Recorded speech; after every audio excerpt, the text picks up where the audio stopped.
Ogoh bo'ling. Pravasidan mahrum etilganlar haqida muhim ma'lumot e'lon qilindi. Endilikda O'zbekistonda transport vositalarini boshqarish huquqidan mahrum etilgan shaxsning transport vositasini boshqarishi, shunday qilmish uchun ma'muriy jazo qo'llanilgandan keyin sodir etilgan bo'lsa, ushbu shaxs jinoiy javobgarlikka tortiladi. Bu haqda 20-fevral kuni qabul qilingan yo'l harakati xavfsizligi tizimini takomillashtirish munosabati bilan O'zbekiston Respublikasining Jinoyat kodeksi, protsessual kodekslariga hamda O'zbekiston Respublikasining Ma'muriy javobgarlik to'g'risidagi kodeksga qo'shimcha va o'zgartirishlar kiritish haqidagi qonun bilan belgilangan.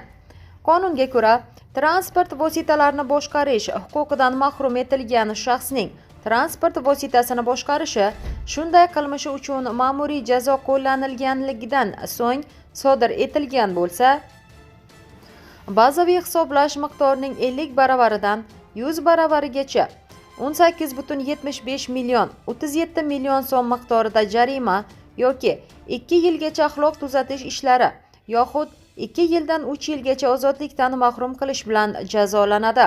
Bu O'zbekiston Respublikasi Jinoyat kodeksiga kiritilgan 261-2 moddasida ko'rsatilgan.